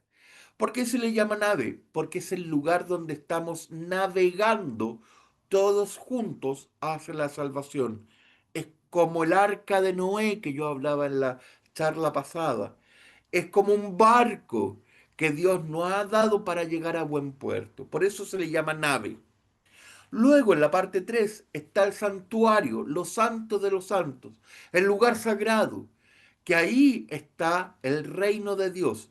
Se representa que es el lugar donde reina Dios. 4 es el lugar del iconostasio, la separación, que más que una separación es lo que representa el reino de los cielos para que lo vean los feligreses.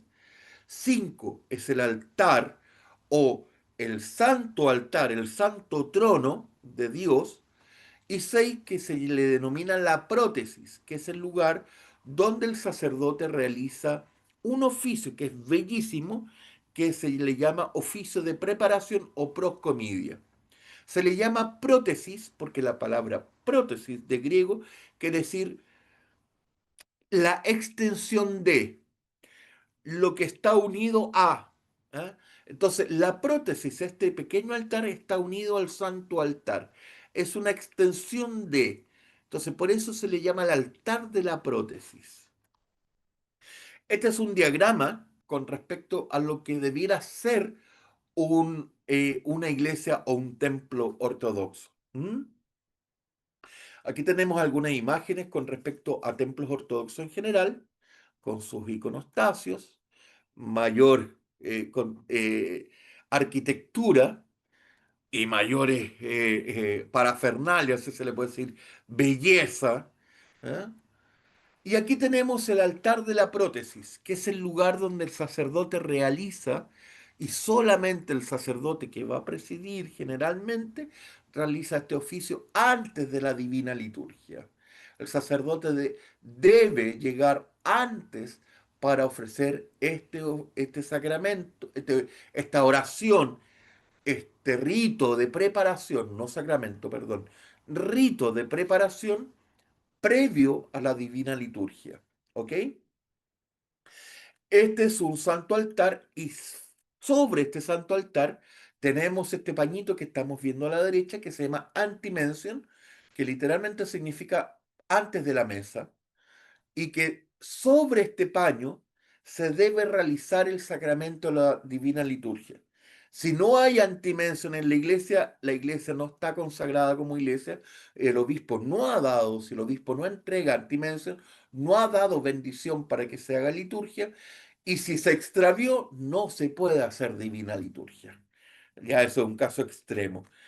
¿Dónde se custodia este paño? Porque aquí está extendido, se custodia doblado bajo el Evangelio. Lo podemos ver aquí debajo del Evangelio que está sobre el altar. Ese paño rojo que ustedes ven debajo del Evangelio está dobladito, está el antimension. ¿Ok? Me voy a tomar de algunas palabras o de una palabra, una frase que me gusta mucho de San Juan Crisóstomo para cerrar esta charla. Antes de todo lo que hemos hablado, de lo que hemos comentado acerca de iglesia, San Juan hablaba y comentaba que la iglesia primitiva, la primera iglesia, es la iglesia doméstica. Si ustedes no tienen una iglesia cerca, por A, B o C motivo, no pueden acudir a su iglesia, por favor, hagan una petición personal que se los hago. Creen, formen con el esfuerzo más grande un altar y en ese santo altar oren constantemente. porque he ahí la iglesia primitiva, como lo decía y lo enseñaba San Juan Crisóstomo. No tendrán los sacramentos, pero sí tendrán la comunión con el reino de los cielos. Y ese es la base de toda comunidad, la familia. Y he ahí la base de toda iglesia, una iglesia doméstica. Les dejo este link, que bueno, después lo van a poder pinchar, les puedo enviar, que dura 4 horas, como ustedes pueden ver abajo, 4 horas 30 minutos o 3 minutos, que es la consagración de nuestro templo. Ahí está el padre Daniel retándome, por eso está tan enojado, con cara tan seria. No, mentira, estaba muy serio, quizá por reflejo de la luz. Estaba la consagración de nuestra iglesia, que es un evento magnífico y bellísimo. Se los dejo como para cerrar esta pequeña charla, esta pequeña charla entre comillas. Queridos míos, hasta aquí la charla del día de hoy. ¿M? Traté de ser lo más breve y conciso posible. Y bueno, si hay alguna duda, consulta, pregunta que alguien quiera hacer o alguna opinión, bienvenido sea.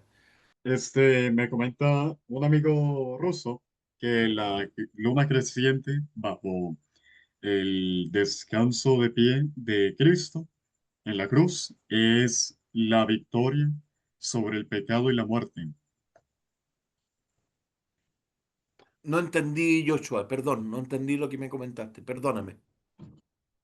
O sea, digamos, lo que está donde Cristo descansaba los pies en la cruz, hay abajo, como usted comentó, una luna, y esa luna Ah, representa la victoria con- eh, contra el pecado, no sé si contra sea el término correcto, contra el pecado y la muerte. claro, pueden haber muchas interpretaciones, querido Joshua. Yo comenté dos que yo escuché. Una que me la dijo un padre monje, muy querido mío. Primero que todo, yo escuché en un video sobre lo que era la balsa, la nave, ¿ya? En la cual la iglesia es transportada. Y me dijo, no, querido mío, eso es que la iglesia rusa nunca ha sido dominada por el Islam y por eso la cruz. Yo estoy hablando de lo que me comentaron. No sé si será la verdad absoluta. Hay ciertos criterios y distintos criterios y diversas interpretaciones. Entonces, yo en lo particular estoy comentando y transmitiendo, por eso digo, lo que a mí me contaron, lo que a mí me dijeron, no es lo que yo estoy diciendo, no es lo que yo crea, es lo que a mí me dijeron. Entonces, ahora bien, ya, querido Joshua, ya tenemos una tercera interpretación, también por un ruso. Entonces, he ahí el hecho puntual y la riqueza de la ortodoxia. ¿M? Mi querida señora Simona, adelante. Sí, mira, muchas gracias por la exposición, fue súper linda y todo. Y mira, yo quedé con no entendí exactamente si cuando mostró la iglesia rumana que tenía eh, la, la punta más aguda, así como en el cielo, si pensaste que, o sea, dijiste que esa es la interpretación de la iglesia rumana por la lluvia o algo, por la nieve, ay, no me acuerdo exactamente, algo así, pero lo que yo quería decirte que esas iglesias son muy específicas de un lugar muy puntual de Rumania, de dónde viene esa iglesia preciosa que está en Venezuela, si no me equivoco, que la llevaron los romanos allá y la asamblaron. Y eso es de Maramuresh y es bien específica y especial. Pero el resto de la iglesia ortodoxa rumana son con la cúpula redonda, tal cual como es la catedral que se va a santificar o consagrar ahora el domingo. Y esas son las iglesias. Y eso.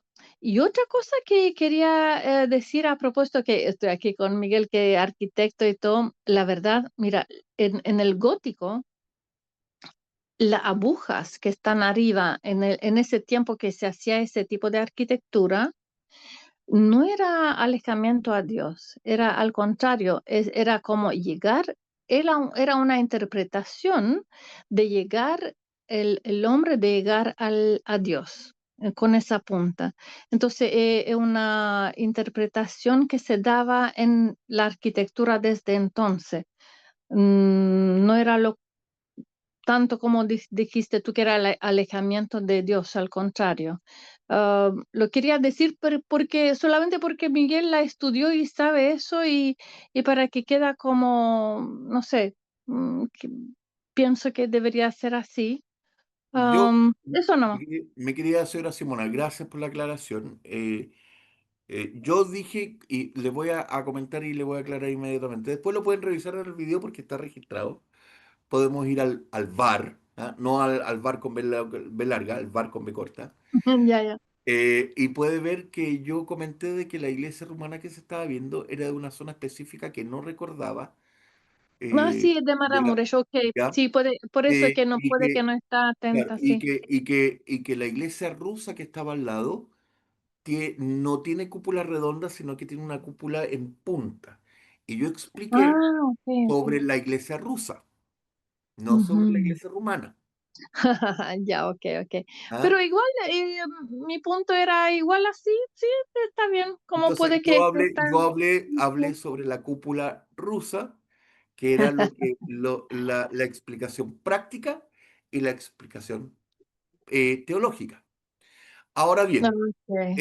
lo que yo comenté acerca y se me fue haber comentado y haber dicho, lo hago ahora, que yo lo tomé de un video que explicaba el padre Tijón de aquella época, hoy metropolitano Tijón del Patriarcado de Moscú, en donde explicaba sobre la arquitectura bizantina y explicaba asimismo sobre la cúpula, las cúpulas y el uso de las cúpulas en el Imperio Bizantino, que se llama Bizancio, la caída de un imperio, ese video, muy bueno.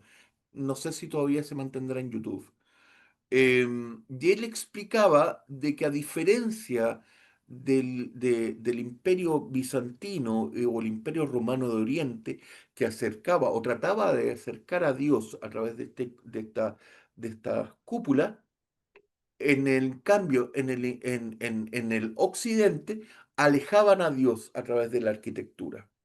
Entonces, yo me tomé de eso para reafirmar, yo debería haber explicado de que era una Sí, es una afirmación, interpretación, sí, que es es una una afirmación no interpretación. particular, sino que yo la tomé de un video que vi que se llama Ujú.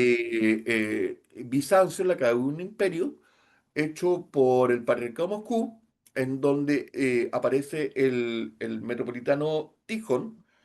En aquella época era el archimandrita rector del monasterio de Sretensky en Moscú y recorría Turquía y recorría Bizancio y explicando ciertos temas con respecto a la historia. Entonces me tomé de eso y me quedó muy grabado. Mm. ¿Por qué? Porque yo en mi barrio, acá en Santiago, tengo una iglesia que se llama la Iglesia de los Carmelitos, que es una copia en pequeñito de la iglesia de Colonia en Alemania. Entonces, ¿Ya? me llamó la atención que tenía una punta de aguja muy alta, muy alta, muy alta, que yo con los Ya. años ya la encuentro chica, pero en aquellos años cuando era pequeño la veía muy alta, y con la cruz arriba. Sí, Y que es una iglesia barroca. Ujú. sí. Entonces, yo me tomé de eso para explicar. Ruego que me perdonen por no haber explayado correctamente de que era una explicación de ese video y de que Sí, tomaba de esa parte. ¿Mm? sí, pero igual la parte de que la arquitectura gótica era no alejar, que al contrario, llegar al cielo, es tan válida como el del Padre Tijón, como que una interpretación espiritual de lo que es la iglesia, probablemente la construcción de la iglesia ortodoxa, no sé, en referencia a la otra, no sé, probablemente. Bueno, yo creo que las dos, así como están ok las dos, sí. Aquí, Bueno, aquí muchas Crisóstomo opina, gracias. aquí Crisóstomo opina y dice, creía que la arquitectura gótica enfatiza la trascendencia y la altura de lo divino, y la arquitectura bizantina guarda un equilibrio entre la presencia divina, la presencia y la trascendencia, que era lo que estaba comentando yo. O sea, vale decir, Mm. la trascendencia y la altura de lo divino, y la arquitectura bizantina guarda el equilibrio entre la presencia divino y la trascendencia, la presencia divina más terrenal. ¿Mm? Es lo que yo logro interpretar según lo que comenta Crisóstomo. No sé si puede activar el micrófono y lo logro interpretar bien. Querido José, desde Arequipa, Perú. Mm, ¿Qué tal? Buenas noches. Yo creo que siguiendo el tema de la arquitectura, quizás la parte occidental típicamente como que enfatiza, claro, Occidente siempre también fue ortodoxo por 1000 años, ¿no? Más o menos. Pero también tienden como a enfatizar quizás la técnica o la impresión de la emoción, a veces un poco más que el equilibrio y la presencia divina y la trascendencia que comenta Crisóstomo, ¿no? Aunque yo me imagino que estar en una iglesia, estas catedrales, debe ser una experiencia brutal, ¿no? y, y sobre todo en Roma, pero al mismo tiempo eh, quizás se demuestre allí entonces un poco que esos principios de desviación para el punto de vista ortodoxo, que a veces empezó a enfatizar otras cosas que ese equilibrio, que por eso me gusta mucho el tema porque ah, que yo creo que cada charla que nosotros vemos del padre diácono o de cualquier cosa de la ortodoxia, al parecer siempre se enfatiza no solamente una armonía y un equilibrio, ¿no? Y una pluralidad, pero al mismo tiempo una unión, ¿no? Entonces el tema de diferencias entre lo uno y lo mucho queda como resuelto, queda como ahí presenciado, ¿no? La ortodoxia lo tiene inherente allí misma, pero Occidente como tiene esa tendencia de categorizar, separar, racionalizar al extremo al punto de que, bueno, Occidente, la cristiandad de Occidente eh, no se parece entonces a la ortodoxa a pesar de que tenga esos rasgos, ¿no? Otra cosa también con el tema del- de la, de la arquitectura, yo creo también el tema de la luna creciente por debajo de la cruz ortodoxa. También está lo interesante de que la ciudad de Constantinopla, la señal, el emblema de la Constantinopla era la media luna y una estrella, ¿no? Por eso justamente el Islam toma esta señal, porque después de haber tomado Constantinopla, quizás se popularizó con el periodo otomano y de repente se utilizó, lo utilizaron ellos mismos, lo agarraron. Pero entonces tendría un poco sentido y una lógica. eh, ya que se supone que el centro de la ortodoxia pasa de Constantinopla entonces a Rusia, a Moscú, y veamos eso entonces con la cruz ortodoxa por encima de la media luna. Claro, son múltiples interpretaciones. Yo creo que lo más simple de pronto, queridos míos, sería ir un poco a las fuentes arquitectónicas, si pudiésemos, que es lo que quiso hacer el arquitecto. Por ejemplo, voy a poner un ejemplo muy, muy reciente, que en lo particular voy a hablar por mí. No me gusta. No sé si ustedes han visto la catedral militar que está en Rusia, ¿no? No es la catedral naval, que es hermosísima, que es una copia de Santa Sofía, que tiene la cúpula de oro, es bellísima la catedral naval de San Nicolás. Creo que se llama la catedral militar no sé, de San Alexander, no sé, pero que es verde, tiene un color verde oliva. Que la Pero- construyeron con metal de Panzer. Ah, sí. Sí, ocuparon metal de tanques alemanes de la Segunda Guerra Mundial. Bueno, Juan Pablo, si usted lo dice, yo doy fe de aquello. Si usted lo dice, querido mío, aquí tenemos a mi teniente que nos está custodiando desde los submarinos militares chilenos. Si usted lo dice, querido mío, yo me quedo callado. Pero el punto no es ese, no es el color, ni los panzers, ni no. Ese es el hecho de que si ustedes ven la escultura que está detrás del iconostasio, que es un Cristo que es glorificado, viene en gloria y se presenta, es una representación artística que sale completamente fuera de los cánones ortodoxos. Entonces, yo no sé qué quisieron hacer. En lo particular, yo siendo bastante tradicionalista, no me gusta. O sea, la catedral, todo está muy linda, representa mucho, pero si ustedes se fijan en ese punto, quizá algunos me van a encontrar razón. Otros lo pueden encontrar como algo llamativo, pero a mí, si me preguntan a mí, eh, no me gusta. Considero que ahí el artista o el diseñador se pasó tres pueblos del destino.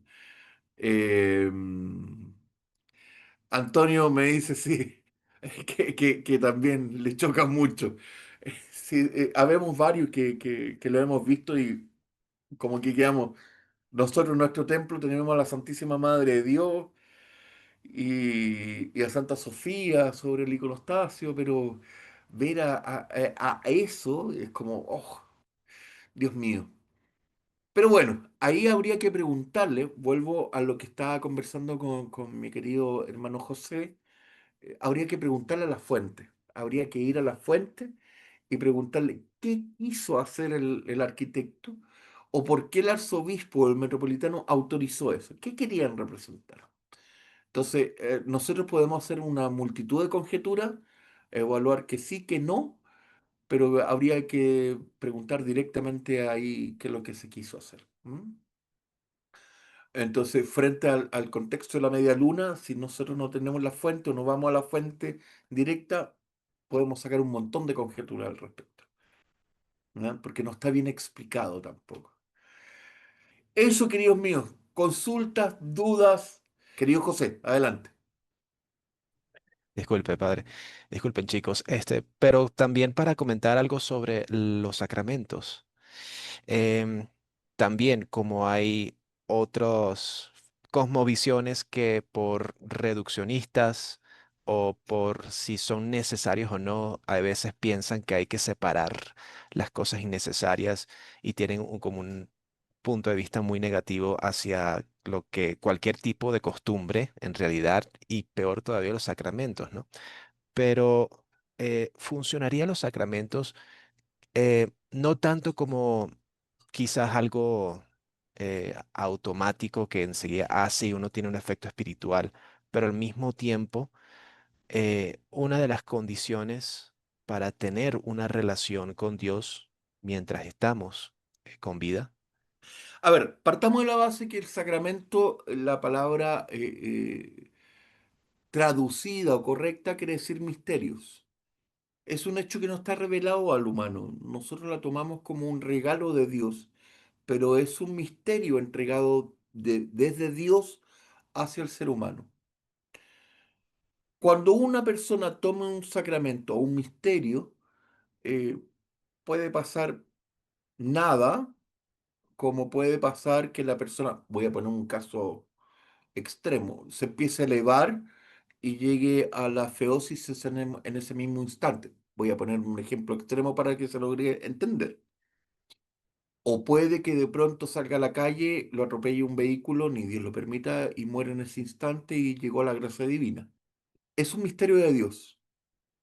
Lo importante, y ahí el hecho que tú has comentado, querido José, es que nosotros a lo largo de la vida y de nuestra vida, desde que encontramos los misterios de Dios y que estamos en contacto con los misterios de Dios, no debemos alejarnos de aquellos misterios. No debemos dejar de recibir aquellos misterios de Dios.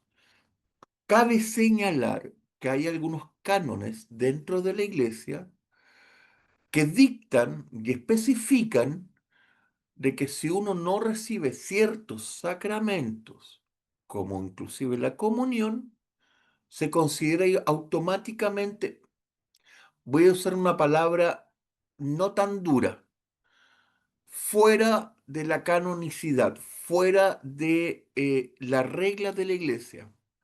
Otros podrían decir excomulgado. Automáticamente te autoexcomulgaste.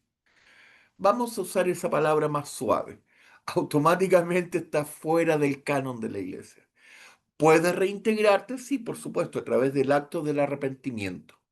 No de la confesión, arrepentimiento. Yo siempre uso la palabra arrepentimiento o penitencia. Pero uno siempre debe estar dentro de la norma o dentro del canon que establece la iglesia, que es el contacto constante con Dios. Inclusive puedo agregar algo más que viene desde mi perspectiva, desde mi propia experiencia de vida, desde mi ver y sentir. Después de leer, experimentar, percibir, sentir todos estos años dentro de la ortodoxia, a Dios, he logrado comprender que decir que los 7 sacramentos, si bien es cierto, lo establece la iglesia como sacramento y es una norma, es un canon, están establecidos, si uno el día de mañana, por ejemplo, yo voy a la playa, como tú no has podido ir, pero sí nosotros estamos cerquita de la playa, aquí a 100 kilómetros, ¿ah?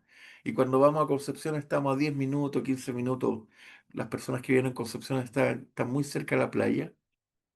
O vamos a la cordillera, o vamos al campo, y logramos tener ese momento de conexión con toda la creación de Dios, como nuestro querido Eric que vive en el campo, en las afueras de Santiago, y está en pleno campo, ¿no es cierto? Y puede percibir en las noches el murmullo de los insectos, de los animales, o ver el amanecer a través de la cordillera, que es algo hermoso. Entonces yo podría decir, este humilde diácono, que estamos en una comunión con toda la creación de Dios. Vamos a decir y vamos a negar que San Juan, que decía en su capítulo 1 que el Espíritu Santo andaba en toda la creación y el Espíritu Santo revoloteaba en toda la creación del universo y del mundo, que ahí no hay un sacramento, un misterio dentro de la creación de Dios. Vamos a negar que la creación de Dios puede ser un sacramento. Y podemos estar en comunión con ese sacramento, es mi opinión. Quizás es una herejía lo que estoy diciendo, pero es mi opinión. ¿Puedo entrar en una comunión con Dios a través de toda su creación? Por supuesto. Los santos se retiraban para estar en comunión con Dios. Se retiraban al desierto, a los bosques, a la montaña, para estar en contacto con Dios. Entonces, ¿sería ese un sacramento, el santo misterio del silencio y el retiro? Yo personalmente sí lo he experimentado. Entonces, aquellos que vivimos en zona o que hemos podido vivir ese instante de contacto con el Creador, sí lo podemos decir que sí es un momento sacramental. Es un momento de una epifanía, una revelación de Dios. Entonces, querido José, respondiendo un poco a tu pregunta, a través de nuestra vida, ¿tenemos que vivir en contacto directo con Dios? Por supuesto que sí, pues, querido mío. Por supuesto que sí. ¿Tú crees que con ir a la liturgia ya estamos listos? No, para nada. En ayudar a nuestros hermanos, en que veamos a un necesitado, en que veamos a nuestros hijos, en que veamos a nuestra madre, a nuestra esposa, esposo, en que podamos ayudar a quienes realmente lo necesitan. ¿Ah? Que más que estudiar la palabra, la sola escritura, sino que como decía el apóstol Santiago, a quien celebramos ayer, muéstrame tu fe que yo te mostraré en mis obras y yo te mostraré que no solamente la palabra te salvo, sino que solamente también te mostraré mis obras, que la fe sin obras es fe muerta, ¿no es cierto? Entonces, yo te puedo decir que a través de ese sacramento también de ayudar, o sacramental de ayudar, donde puede estar presente Dios también, porque nos está llamando el Espíritu Santo a ayudar a aquel que lo necesita. a ir en colaboración de aquel que dejar las palabras, los estudios a un lado y llegar como iglesia, como hermanos, a ayudar a aquellos que realmente lo necesitan, puede ser un sacramento, puede estar presente el Espíritu Santo, ¿por qué no? ¿Ah? ¿Por qué encasillar al Espíritu Santo solamente en un lugar de 7? Si el Espíritu Santo no tiene lo incontenible lo queremos contener. Vuelvo a decir lo mismo que dije en la clase pasada. Nos creemos tan superiores a Dios que queremos contener lo incontenible. Entonces, eso es mi opinión, mi humilde opinión. ¿Ah? Yo vuelvo a decir, es lo que yo sostengo. Algún padre me va a retar y me va a decir, pero ¿cómo dice eso? Mi metropolitano me va a decir y me va a retar, posiblemente. Pero yo lo sostengo. So pena de comunión, so pena de todo. Pero creo que el Espíritu Santo vive mucho más allá que en eso. Y, y los santos padres lo vivieron y lo evidenciaron así. Inclusive en que más allá de los estudios dice, no me recuerdo el santo que lo decía, hay que experimentar a Dios y los misterios de Dios en las obras que Dios nos permite hacer. Entonces, es ahí un hecho puntual. Yo lo llamo a eso, que más que estar constantemente en la iglesia, que es hermoso el trabajo en la iglesia.